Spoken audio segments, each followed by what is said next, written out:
counterterrorism tools to counter ISIS-K and ensure that Afghanistan cannot again become a platform for international terrorism. These designations expose and isolate terrorists, preventing them from exploiting the U.S. financial system and assisting with relevant law enforcement activities. Second, we welcome President Radev's clarifying statement today, in which he reiterated Bulgaria's support for Ukraine's territorial integrity and its sovereignty, and makes clear that Crimea belongs to Ukraine. The United States, G7, the European Union, and NATO, we've all been clear and united in our position that despite Russia's attempted annexation and ongoing occupation, Crimea is Ukraine. All of us, including Bulgaria, declared at the Crimea Platform Summit in August that Crimea is an integral part of Ukraine and that we do not and will not recognize Russia's efforts to legitimize its seizure and occupation of the peninsula. With that, happy to take your questions. Sean. Sure. First of all, if not mistaken, happy birthday. Thank you very much. Thank you. Happy birthday. Matt Lee has given me the best gift anyone could offer today. He actually tipped me off there. So I see. happy birthday on behalf of the board. I appreciate it. Could we start in Sudan? Sure. The deal that was reached this weekend with Prime Minister Hamdok being reinstated. I saw the Secretary's tweet yesterday. Wanted to pursue that to see how significant do you think this is? Is this a breakthrough? And some people in the street are saying that actually, effectively, the military is co-opting Prime Minister Hamdok. How do you see it? And then how does this relate to United States assistance? The U.S., of course, has suspended the $700 million in economic assistance. Is that now, is there some talk about resuming that at this point, or is that premature? Great. Let me say a couple of things on that. First, we are encouraged. We are encouraged that the November 21st agreement is an important first step to put civilian-led democratic transition back on track. Specifically, we're encouraged by the release of Prime Minister Hamdok from house arrest and his reinstatement to office. But let me just underscore, this is a first step. This is nothing more than that, and we'll be watching very closely. And specifically, to build on this first step, we call on Sudanese leaders to implement the agreement and key transitional tasks. That includes creating a transitional legislative council, judicial structures, electoral institutions, and a constitutional convention. We urge the immediate release of all other civilian leaders and all those detained in connection with the military takeover, as is called for in this very agreement that was finalized on November 21st. We reiterate our call for the lifting of the state of emergency as well. Look, the resumption, the reinvigoration of Sudan's civilian transition remains a top priority for us. We have been very engaged on this, supporting that process, working very closely with the international communities. We'll continue to press on all of the relevant actors and stakeholders to work towards this goal and to ensure that the first step that was announced in recent hours is not the last step. To that end, I can relay that the Secretary had an opportunity today to speak to Prime Minister Hamdok, to speak to General Burhan, and that was essentially his message, that we must continue to see progress, we must continue to see Sudan move back down the democratic path, and that starts with the reinstitution of the Prime Minister, but it certainly doesn't end there. And the U.S. assistance, is that still severed indefinitely? Well, this goes to the first point, that this is a first step. It's not the last step. We'll be watching very closely. We don't have any announcements to make at this time regarding our assistance, any changes to our posture, but clearly those decisions will be predicated entirely on what happens in the coming hours, in the coming days, in the coming weeks. So when you say first step, are you specifying like 4 or 5 steps before they can get the $700 million? Look, what we are saying publicly, and obviously we are communicating with the parties as well, including the Secretary today. As you know, Molly Fee was in Khartoum last week now, where she had an opportunity to meet with Prime Minister Hamdok, where she had an opportunity to meet with military leaders, including General Burhan. But what we're making clear is that there's a ways to go before this process is fully back on track. We are invested in this process precisely because the Sudanese people are invested in their democracy, and the democracy that they worked so hard to achieve in the first instance, and now they are very clearly taking to the streets peacefully to make clear that their aspirations for democracy, for a constitutional government, they are undiminished. And so we continue to stand with the Sudanese people as together we support that goal of a reinvigorated democratic transition in Sudan. Yeah, well, today there was a protester was killed, 14 others were injured, but that's not my question, because Mr. Hamdok said that the reason he's back is to maintain economic accomplishments, and there was an obvious reference in the aid that they are receiving from you, from others, and so on. So if he put that as a condition that you guys will restore this aid, I mean, you know, we're confused on the time frame. I know you're saying first step, but we don't know what the coming steps ought to be. Well, we've talked about some of those steps, and I mentioned some of them in my opening comment. Again, you know, to build on the first step that we've seen enacted, we call for these key transitional tasks to be completed. Creating a transitional legislative council, judicial structures, electoral institutions, and a constitutional convention. So we are encouraged by what we've seen so far, but this cannot, it must not, be the final step in what we see going forward. Okay. Were there any reciprocal kind of assurances given to Mr. Burhan that, you know, you will stay where you are, you will stay in position of leadership, in return, you know, that he will allow the transitional process to take place? Was there any kind of quid pro quo with Mr. Burhan? The Sudanese stakeholders, they have spoken to the contours of this agreement. Our only role in this was to support, to encourage productive negotiations to reinstate Prime Minister Hamdok. We didn't facilitate, we didn't mediate these discussions, but again, we were there as a supporting actor, supporting at our core the aspirations of the Sudanese people themselves. Yes. Anything else on Sudan before we move on? Sorry. Sure. On the issue of debt relief, that, you know, it's been cited as one of the concerns of this military takeover was that it was going to set them back in terms of receiving that debt relief as well as the aid. Does this deal change your view on that? Well, again, this is a first step, and so we are still evaluating the best path forward to support Sudan's civilian-led transition in light of recent events. But what will contour our approach is what happens next, whether this first step is met with additional steps in the right direction, in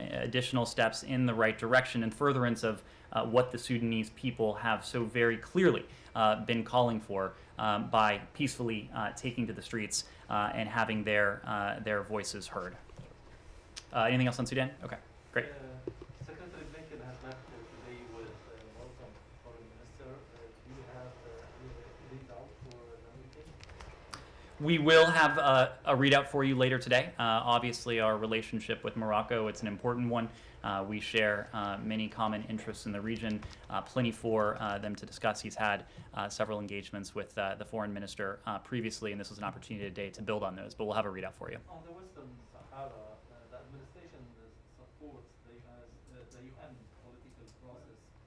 At the same time, the US still recognizing the Moroccan sovereignty on the Western Sahara. Is there any conflict in the US position, and how will you deal with this issue?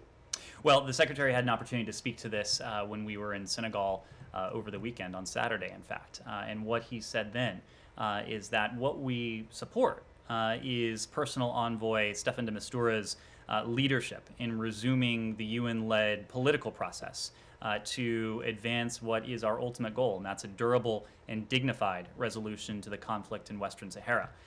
We have and will actively support the efforts of Personal Envoy de Mistura to promote a peaceful, to promote a prosperous future for the people of Western Sahara and for the broader region as well. We remain engaged with all sides to do just that in support of this diplomatic effort. and we will support credible UN-led political process to stabilize the situation and secure a cessation of any hostilities. So we're consulting very closely with the parties as we continue to support Staffan de Mistura. And meanwhile, you're still recognizing the Moroccan sovereignty on the Western Sahara. As we said, we are consulting privately with the parties and supporting the diplomatic efforts of Staffan Mistura and the UN-led political process. Two Americans who were released by the kidnappers, and any update on your efforts to free the other Americans? Well, this is something that since mid last month, when these reports first emerged, that, as you know, the U.S. government and the State Department in particular has been deeply engaged in. We are in regular contact with the missionary group. We're in regular contact with Haitian counterparts at the highest levels, both at the political level and also within the Haitian National Police. We've been working closely with our Canadian counterparts as well, given that one of the hostages has Canadian citizenship. You have likely seen the reports that two of the individuals who were previously held have been released out of concern for their privacy. We're not going to offer further comments, but this is something that we are and remain deeply engaged in to try and see a successful resolution. Said. Sure. The Palestinian-Israeli issue. Ned, Ambassador Greenfield met with Palestinian civil society groups and so on. Which group did she meet with? Do we know the names of these groups that she met with? I imagine UN could get you a readout of that engagement. Okay. Now that she met with them and she said what she said, she should have, a very clear statement. Are we likely to see any kind of American pressure on Israel to sort of delist these groups from the terror list? Are you demanding that? Saeed, what Ambassador Thomas Greenfield did is precisely what the U.S. government does from afar and when we are in the region. It is exactly what Secretary Blinken did. We regularly engage and meet with, when we're there in person, civil society organizations. We reaffirm the importance of civil society organizations wherever we go. The Secretary did this when we were in Africa last week. The Secretary did it when we were in Ramallah earlier this year, met with a group of civil society organizations. That's precisely what the ambassador was doing. Yeah. In the meantime, they remain listed on the terror list, which disallows them from performing their functions. How will they go about performing their functions? Saeed, I think you're conflating two issues. No, I'm not. I just want to understand you clearly. Are you saying to these groups, okay, that we met with you, we're going to support you, we're going to support your effort, you've proven in the past that you have the kind of transparency that we can support. You and the Europeans. I mean, the Europeans are saying the same thing. So naturally, what the next step should be is some sort of an effort to delist them from the terrorists, isn't it? Saeed, the ambassador met with civil society groups. I think you're conflating the issue of the groups that at the center of the Israeli announcement and her meeting. But she met with civil society groups to reaffirm the importance of civil society all around the world, and of course that includes in the Palestinian territories. The Israelis are also expressing confidence, in the support of this administration and so on.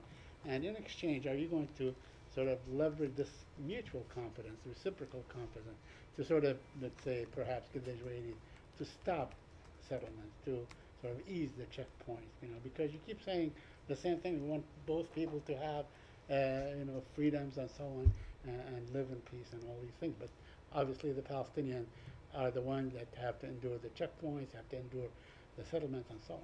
Well, we are fortunate to have a very positive and a deep and strong relationship with our Israeli partners. And through that relationship, we can best accomplish our mutual goals. These are issues that we continue to engage our Israeli partners on. We're also fortunate to have a strengthened relationship with our Palestinian counterparts. And as you know, deepening and reestablishing in many ways our ties with the Palestinian Authority and with the Palestinian people has been a key goal of this administration from the earliest days. So we've been gratified to see that progress as well. Reopening of the consulate? we've spoken to this issue. I just don't have an update for you on it. Can we move to Yeah. Russia? Sorry? Russia? Sure. The Secretary on the weekend spoke again about unusual military activity close to Russia's border with Ukraine, and some reporting that the Ukrainians believe Russia is preparing for an invasion. I wondered, how likely does the U.S. see that? What kind of analysis or assessment do you guys have behind these phrases that you're using, like unusual military activity? Can you tell us what is it exactly that's occurring there that's giving you these concerns, and how likely do you think an invasion might be? Well, many of these reports about the unusual military activity are in fact public, and so the predicate of our concern is available to all of you, just as it is to us, with information that is both public and some that may not be. But on the basis of that, and as we've said, as the Secretary had an opportunity to reiterate on Saturday in Dakar, we are concerned. We're concerned knowing that, of course, we can't speak to the intentions of the Russian Federation, but we are concerned because we are familiar with the playbook that Moscow has used in the past. And if you look back, as the Secretary has said, to 2014, you saw Moscow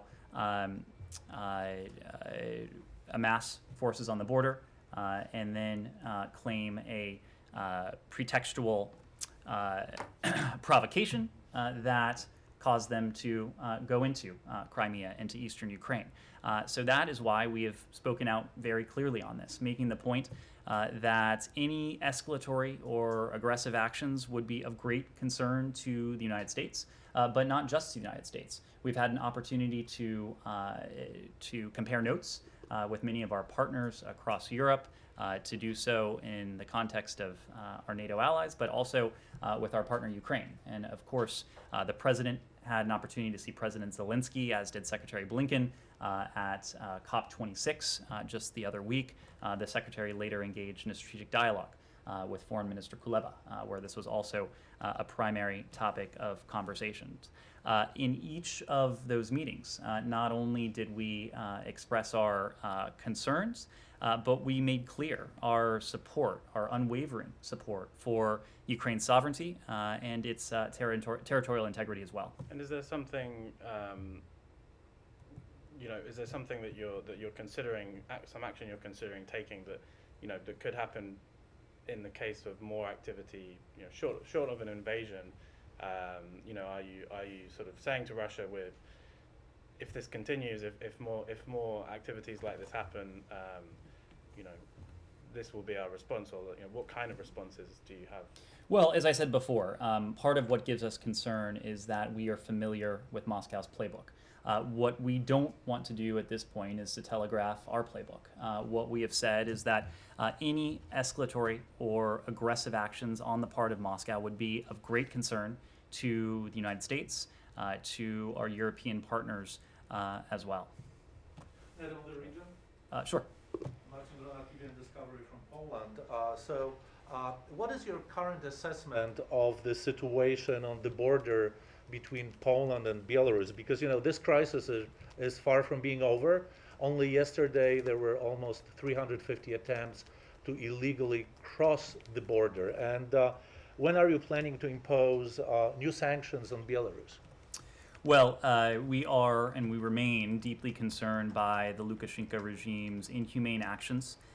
We strongly condemn their callous exploitation and coercion of vulnerable people, of people who have been seeking nothing more than a better life, with the regime's inhumane facilitation of irregular migration across its borders. As I mentioned last week, we are in close consultation with our European partners preparing follow-up sanctions to hold the Lukashenko regime to account for these hybrid operations, but also for its ongoing attacks on human rights, on international norms, on democracy, or what is left of it inside of Belarus.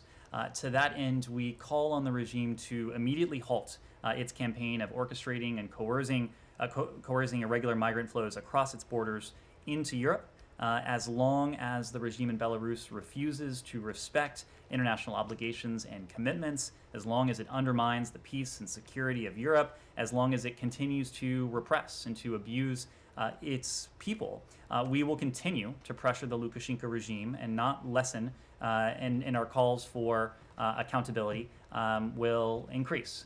They will not diminish. We are deeply appreciative of the leadership, of the approach shown by Lithuania, shown by Latvia, shown by Poland in confronting the challenges created by the Lukashenko regime and its actions. And we stand with the European Union, we stand with our other partners and allies in supporting the democratic aspirations of the Belarusian people. Are you also in direct consultations with Poland? We have been in close consultation with our Polish counterparts as well. These are countries that, of course, have a right to regulate the entry of foreign nationals into their territory, including with respect to these irregular migratory flows from Belarus. We've urged Poland, we've urged Latvia, we've urged Lithuania to continue to do so humanely and in a way that is consistent with applicable international law. And the last one, were you consulted or informed before the phone calls by Angela Merkel and Emmanuel Macron to Alexander Lukashenko and Vladimir Putin? We have, of course, been consulting closely with our European allies regarding the inhumane, the coercive tactics of the Lukashenko regime. That coordination and consultation has been very close and very deep, but I'm not in a position to read out specific phone calls. On Ethiopia, Special Envoy Feltman still there? He returned this weekend. He's now back in Washington. Read out of his meetings there. Who did he meet with? Sure. So as you alluded to, we are continuing to support the diplomacy that in the first instance is being led by President Obasanjo, the AU envoy to the region. We've done that in any number of ways. Special Envoy Feltman, as you know, has had an opportunity to travel to Ethiopia and the broader region several times in recent weeks. He just returned from Ethiopia over the weekend. He had productive meetings with the High Representative, President Obasanjo. He also met with senior Ethiopian government officials, African Union representatives, and international partners to discuss opportunities that advance a negotiated and sustainable cessation of hostilities to bring this conflict that has now raged for more than a year to a close. We have continued to call for an end to the fighting. We have continued to call for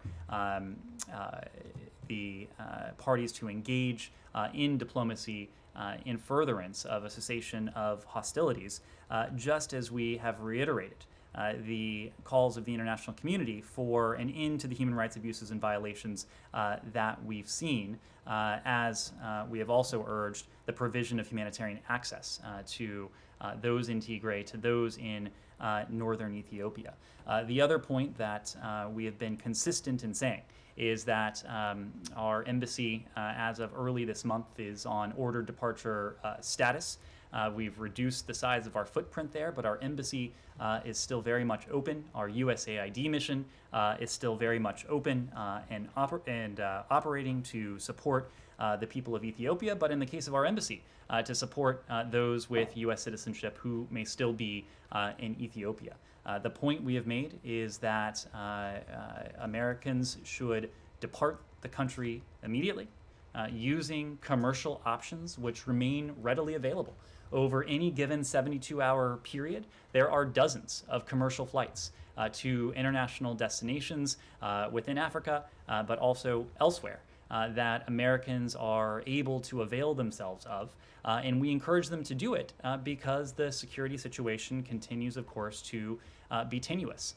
Even as we have reduced the footprint of our embassy, we have actually increased the hours within our American Citizen Services section within the embassy to help Americans make those travel arrangements, to help place them on flights, and to facilitate the logistics involved in all of that. As we've made clear before, We will do everything from help them book a flight to pay for that flight with a repatriation loan should American citizens not be in a position to pay those upfront costs. Our commitment to the safety and security is a top priority for us, and that's why we are working literally overtime to do all we can to ensure that Americans, to see to it that Americans take advantage of the many options to depart the country via commercial air. Sorry, can I quickly follow Sure. up? So did Special Envoy Feltman meet with any members of the TPLF?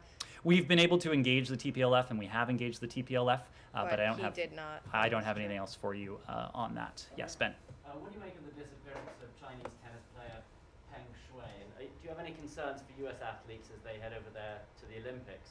Do you think now is the time to call for a diplomatic boycott of the Olympics or any other sort of boycott? Well, there have been a number of statements that have been made on Peng Shuai. I just saw a recent statement from the Women's Tennis Association. Of course, all of us, the State Department included, we are closely monitoring the situation surrounding Peng Shuai. We share the concern that has been expressed around the world, as we all want her, of course, to be safe. I'm not in a position to offer updates from here, but rest assured we are closely following her and the situation more broadly. As a general matter, as a broader matter, we'll continue to support the ability of individuals to report sexual assault and to seek accountability. And we believe that any report anywhere in the world should be investigated. We will continue in the PRC context and in all contexts to stand up for the freedom of speech, especially in light of what we've seen from the PRC, and that is essentially a zero-tolerance approach for criticism and a record of silencing or attempting to silence those who do attempt to speak out. Should U.S. athletes be extra vigilant when they go to China for the Olympics? Are you going to issue any warnings for them? Do you feel that they are, if they criticize the government while they're out there, is that something you would advise them against doing? Well, look, I don't have an update in terms of our approach to the Winter Olympics. There's still a number of months off, but when it comes to what our presence should be, there are a range of factors, including our deep concerns with the human rights abuses in Xinjiang, and we have talked about that both in the context of our bilateral relationship, but also specifically in this context as well. Our position on Xinjiang, our position on the PRC's continued human rights abuses is very clear. We have taken a number of steps to promote accountability for the ongoing human rights abuses, and in the case of Xinjiang genocide, there, and we'll continue to do that. But I just don't have an update on the Olympics. Sure. Just the IOC president said that he spoke with Ms. Peng. Does the United States have any assessment of that? Whether is there any coercion involved, and do you have any general assessment of whether that was productive or not? I don't have any assessment to share publicly. As I said before, we are closely monitoring the situation. We are closely following developments, but we'll leave it to the IOC, to the WTA, and others to speak to that. Yes? I want to move to Iran. Sure. Iranian top nuclear negotiator in an interview with us in Al Jazeera, he said that U.S. must accept reality and lift sanction immediately, and that Iran is entitled to further advance its nuclear program, citing Article 26 and 36 of the Iran deal. Do you have a comment on that? I don't have a specific comment to that, and that's precisely because the issue of sanctions and the issue of nuclear steps and nuclear restrictions, that's at the crux of what it is that the 6 rounds that have been concluded of indirect negotiations with Tehran and Vienna have been all about. It's also why we have very consistently called for the resumption of diplomacy, indirect diplomacy in the case of the United States, so that we can determine whether we can finalize the remaining issues. We can build upon the progress that had been achieved in those 6 rounds on the question of, on the one hand, the nuclear steps that Iran must take to resume its compliance with the JCPOA, and on the other hand, the steps regarding sanctions that the United States and the international community would be willing to take should Iran be willing to resume its compliance with the JCPOA. So we'll leave that to the negotiations in Vienna.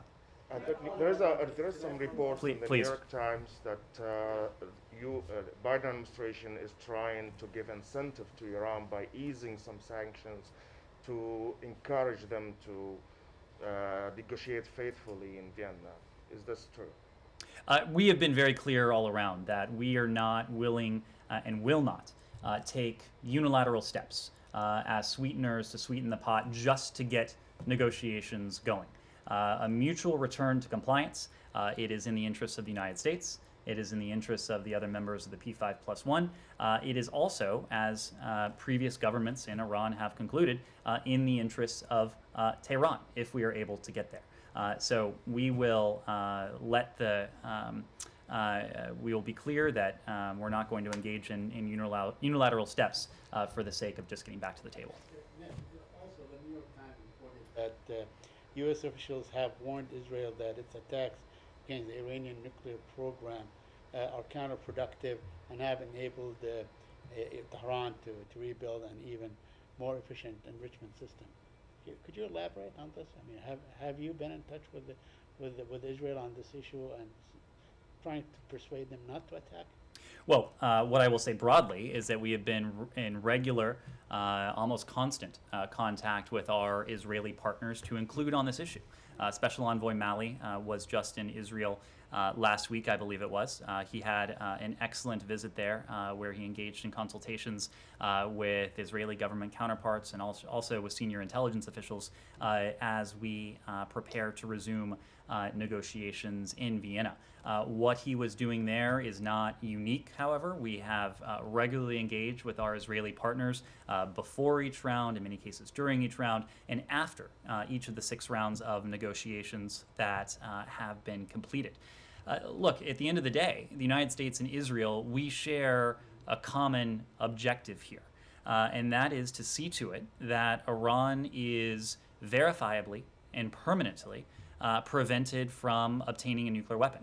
And we continue to believe that diplomacy, in coordination with our allies and partners, and that of course includes Israel, is the best path to achieve that goal. It's the best path because it sets us out on an approach that is verifiable and that is sustainable and that is permanent. And that is one of the key advantages that the JCPOA conveys. So we will continue to consult very closely with our allies and partners. Special Envoy Malley in recent days alone has had discussions with his Chinese, his Russian counterpart as well. We have been in close contact with the E3. He had an engagement with the E3 members on his travel. He engaged with our GCC partners on the travel during that travel as well. And in all of those engagements, there was a broad and shared agreement that on the need for a mutual return to full compliance with the JCPOA. So do you expect the talks to go on without a hitch next Monday, a week from today on the 29th? I certainly don't want to be in the business of predicting how this will unfold. You don't see them being scuttled for any reason? As of right now, talks are still slated to resume next Monday, November 29th. At the IAEA Board of Governors meeting later this week, will the U.S. support a censure of Iran, given the steps it's taken outside of the nuclear deal? Well, we have been very clear that Iran's provocative nuclear steps are of great concern to us. They are of great concern to our partners as well. We have made very clear that these continued nuclear escalations are unconstructive and they are at their core inconsistent with the stated goal, with Iran's stated goal of returning to mutual compliance with the JCPOA. We've also been very clear that they serve no constructive end. They will not provide Iran with any negotiating leverage when talks resume in Vienna next week. Look, we've noted with concern statements from Iran, statements to the effect of only countries with nuclear weapons have taken such steps with respect to enrichment. The JCPOA, one of, again, its core advantages, was the fact for us that it imposed strict limits, both on the level and the quantity of enrichment of enriched uranium in Iran. And Iran's continued escalations, its continued escalations beyond JCPOA limits, they're a clear reminder for us, for our partners as well, of the importance of seeing to it, or at least testing the proposition, that we can achieve a mutual return to compliance with the JCPOA. But they haven't faced any repercussions for the repeated steps that you've, again, criticized. At what point are you willing to censure them for what they have done and make them pay a price for it? Well, we have been very clear for a number of reasons, including for these continued nuclear escalations, that this approach to the JCPOA, what we are trying to test out in Vienna, is not an approach that we will take indefinitely. It is not an approach that we can or should take indefinitely, because eventually Iran's continued nuclear advances will render the advantage, the utility of returning to the JCPOA as it was crafted and ultimately implemented in 2016 as not worth it. Not worth it for the United States, not worth it for our international partners as well. We're not at that point yet. We continue to believe that diplomacy provides the most sustainable, the most durable, and really the only permanent and verifiable means of seeing to it that Iran can never again obtain a nuclear weapon. And so that's why we are returning to Vienna to see to it if we can achieve that mutual return to compliance. But short of that point, like, why not censure them now for the steps that they have already taken? As you said, for a program that otherwise would not need to take the steps, 60% enrichment, uranium metal enriched. Why not censure them? Well, you referred to it. There is a Board of Governors meeting in the coming days. I don't want to get ahead of that meeting. We have full faith and confidence in the Director General, Mr. Amano. We have full faith and confidence in the IAEA itself. We've been consulting very closely with the IAEA. The Director General had an opportunity to meet with Secretary Blinken here at the department several weeks ago, but we have been in regular contact with the IAEA to determine the best approach and the best response to these continued nuclear escalations. Americans detained in Iran separately from the negotiations over the JCPOA. Is that still the case going into this next round? That's still the case, and it's still the case for one very simple reason. We have gone to Vienna to test the proposition as to whether we can achieve a mutual return to compliance with the JCPOA. The very fact that we would like to see this happen, but we are not sure if it can happen, suggests to us very strongly that the fates of these detained Americans should not be tied to an uncertain proposition, and that's a mutual return to compliance with the JCPOA. So even as we continue to see to it, continue to test whether we can affect a mutual return to compliance, we are working nonstop to see to it that these Americans can be reunited with their families, in some cases after years and years of separation. Why not make it a precondition, though, for a return to the JCPOA? Precisely because of what I said. The mutual return to compliance with the JCPOA is a very uncertain proposition. It is something that remains in our interest. We would like to see it happen precisely because it is in our interest, precisely because it is in the interest of our international partners in the context of the P5+1 and more broadly as well. But because it is uncertain, it would not be prudent to tie the fates of Americans to this issue. We feel that by working these issues on parallel tracks, separate but parallel tracks, we, in an ideal world, will be in a position to achieve both, a mutual return to compliance, even as we work over time to return these Americans to their families as soon as we can. Can I quickly ask one more? Was there any discussion on the fates of these Americans while there was a hiatus on the JCPOA talks? We are in regular contact with our partners. We are in regular contact on the issue of these American detainees. I'm not going to detail the form, the channel that takes, but again, we have no higher priority than the safety and security of Americans overseas, and of course, that includes Americans who are unjustly held, as is the case in Iran. Yes? Thank you. The Secretary just returned from his first official visit to Sub-Saharan Africa. He was in Kenya, Nigeria, Senegal. He said really great things about those countries. Jollof rice in Nigeria, Teranga hospitality in Senegal. I was wondering if you can go back to that trip and give us the key agreements, achievements, and also in his discussion with President Kenyatta, Buhari, and Sall, what was the feedback like? Do they believe America is really back? Diplomacy is really back? And was the secretary given a new name and a traditional title in Nigeria? And I have one more. Sure. So, as you know, as you alluded to, the secretary did return from his first travel to sub-Saharan Africa. I suppose it was late Saturday night, early Sunday morning by the time we got back. And it really was a productive, a constructive, and excellent trip to all three countries. You had an opportunity to hear from the secretary in each stop.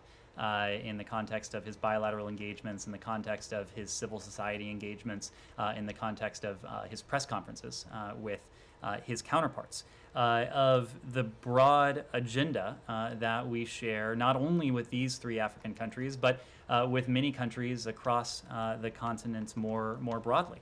And in each stop, you heard an emphasis on the challenges that if we are going to be in a position to solve, we have to work on together, including with the countries of Africa. And of course, on that list are issues like climate, issues like COVID. It is achieving a sustainable global economic recovery, including for these three countries and for the broader continent. Countries that in some cases, like many countries around the world, whose economic growth has been stunted by the onset of COVID-19. We also share any number of interests with these countries. Security interests, our economic ties, in many cases are quite deep and have the potential to become even deeper. And in all three, we discussed the values that need to be at the core of these relationships, including human rights, democratic governance. These are three countries that, in a couple cases, will have elections within the next 2 or so years, and both have before been a model for the rest of the continent and beyond, and again, have the potential to be a model when it comes to democracy and democratic governance for the continent and well beyond.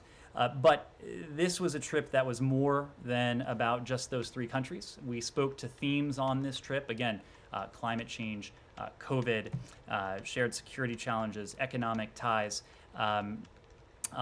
that are broader than those three countries, and they're themes that are transcontinental in their nature, in that they apply equally to many countries across the continent. And in Abuja, the secretary laid out in a speech an extended set of remarks at ECOWAS, an important regional institution, the approach we take to the continent, and that is one of partnership, of true partnership. And he explained at some length what that true partnership means. Final points on this, we often think of and talk about partnership in the bilateral context or in the regional context, government to government partnerships. But our relationships with these three countries, with many countries across Africa, transcend the official relationships, and there are people-to-people ties that are really at the heart of many of these relationships. And that is why this administration and previous administrations have invested so heavily in the human capital across Africa with programs like the Young African Leaders Initiative, or YALI. While he was in these countries, the secretary had an opportunity to meet with several YALI alums to hear about their tremendous successes in using the skills, using the connections, taking advantage of the experiences that they had in YALI or other IVLP programs, taking those back to their home countries and really being leaders in their own right to help shape, to help craft the more secure, more prosperous future that the United States seeks to partner with these countries and with the continent at large to achieve. Yes, please follow. Yeah, I have a second question. President Biden last week announced that he'll be hosting a U.S. Africa summit next year. Can you tell us more about that? When, where, who will be invited, and who will be excluded? And you forgot to respond to the question on the traditional title. I am actually not aware that a traditional name was bestowed, but if one was, I'll follow up with you on that. In terms of the U.S. Africa Leader Summit, the Secretary announced this in his speech in Abuja. And what he said, what he spoke to was President Biden's intention next year to convene a summit with the leaders of our African partners. This is something that the Obama-Biden administration did in 2014, in August of 2014, as I recall. It was an opportunity to bring to Washington dozens of heads of state, heads of government, to deepen, at the time, our cooperation on the sets of issues that were most relevant then. We are now some 7 years, we will be perhaps closer to 8 years removed from that opportunity to bring to the United States many heads of state and government from Africa. So there are in some ways old challenges, traditional challenges that remain, but in many ways new challenges that confront us. And the Leaders Summit that the President intends to convene next year will be an opportunity to address those issues as well. I know it's something the Secretary looks forward to and the President as well. Do we know when, where? We haven't announced a date formally yet, but we will as it gets closer. Ben.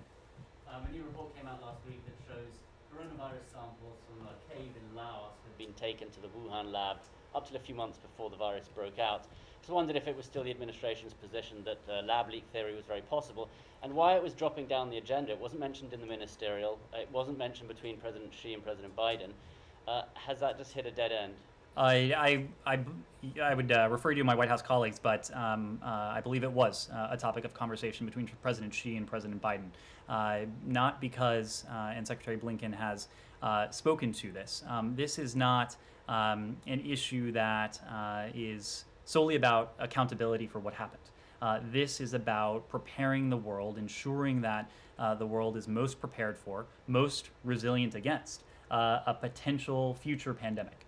And this is something that the Secretary discussed on his recent travel to Africa as well. It's not a question of if, it's a question of when we have another pandemic. And so that is why we are so focused on understanding the origins of the coronavirus pandemic, because only by understanding what has happened in the past will we be able to best defend ourselves here in the United States, but knowing that these pathogens, these viruses, don't respect borders.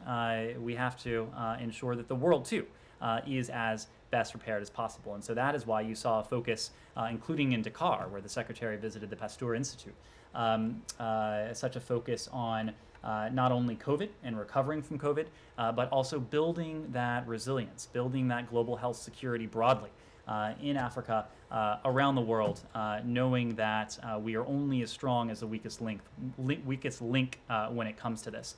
As you know, the intelligence community has been looking at this issue very closely. They have now issued a couple public reports. I'd refer you to those public reports, public assessments for the current state of our analysis, but I can reassure you certainly that understanding the origins of this virus remains a priority for us so that we can best protect ourselves the next time around.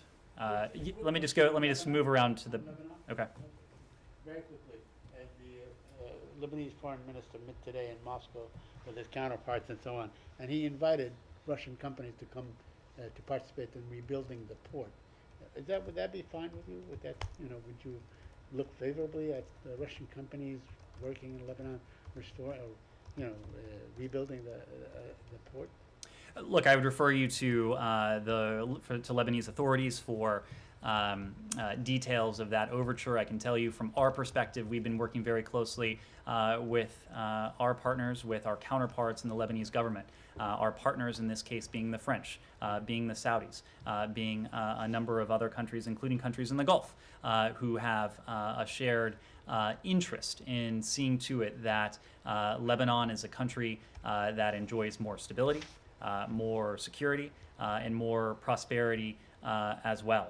We have been working, and the Secretary, had an opportunity to meet with Prime Minister Makati when we were in Europe late last month, I believe it was, where we discussed the issue of seeing to it that the Lebanese people are afforded humanitarian relief. They are afforded the opportunities that for far too long have been deprived from them in terms of safety, in terms of security, in terms of economic development and prosperity as well. Yes?